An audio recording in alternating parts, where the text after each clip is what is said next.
નડિયાદ શહેરના વિકાસ માટે ગુજરાત સરકારે મુખ્યમંત્રી ભૂપેન્દ્ર પટેલના નેતૃત્વ હેઠળ 29 કરોડના વિવિધ પ્રોજેક્ટ્સને મંજૂરી આપી છે.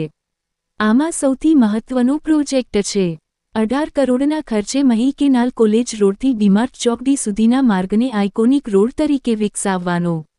આ રોડ પર આધુનિક સ્ટ્રીટ લાઇટ, વિશાળ ફૂટપાથ, વૃક્ષારોપણ, અંડરગ્રાઉન્ડ ડ્રેનેજ અને ગાર્ડન સાથે બેઠક વ્યવસ્થા સહિતની સુવિધાઓ હશે, જે નડિયાદનું નજરાણું બનશે. આ ઉપરાંત નવી library, city bus stand, street light અને પમ્પિંગ સ્ટેશનો માટે નવા ડીજી સેટ્સ જેવા પ્રોજેક્ટ્સ પણ હાથ ધરાશે.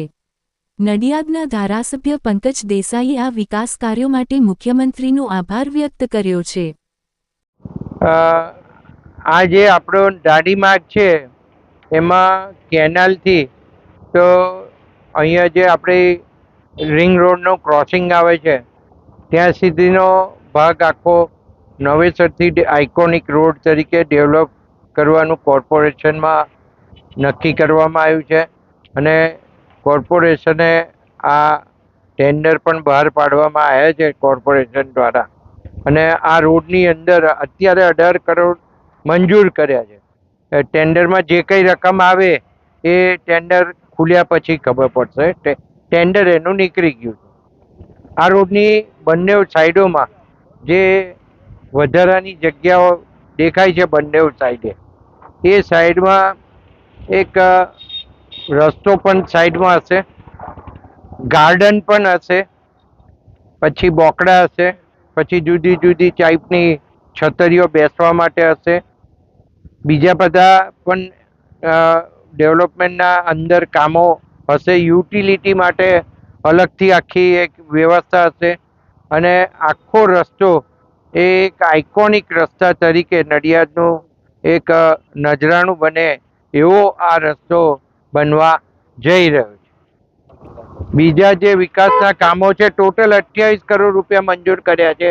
એમાં આપણું નડિયાદનું સિટી બસ સ્ટેન્ડ જે સ્ટેશન પાસે છે એ સિટી બસ સ્ટેન્ડ પણ બનવાનું છે અને સાથે સાથે સ્કૂલની અંદર એક લાઇબ્રેરી પણ બનાવવાનું આયોજન છે. તો આ બધા જ કામો આ ભૂપેન્દ્રભાઈ પટેલ સાહેબ આપણા મુખ્યમંત્રીશ્રીએ આપણને મંજૂર કરી આપ્યા છે અને આઇકોનિક રોડ જેવા નવા રોડ પણ હવે જોવા મળશે. એ સિવાય પણ બીજા 22 રસ્તાઓના કામગીરી હવે જેવો વરસાદ બંધ થશે એવા એ કામગીરી શરૂ થવાની છે. એની પણ મેં ફેસબુક ઉપર મારા રસ્તાઓના યાદીમાં એ મૂકેલા જ છે. એટલે એની પણ કામગીરી શરૂ થશે અને મ્યુનિસિપાલિટીના જે રસ્તાઓ છે એ કોર્પોરેશનના એનું પણ સમારકામ શરૂ કરી દેવામાં આવ્યું છે અને એ પણ બધા જ રસ્તાઓ નવરાત્રા પહેલાં રિપેર થઈ જાય એવું આયોજન કરવામાં આવ્યું છે.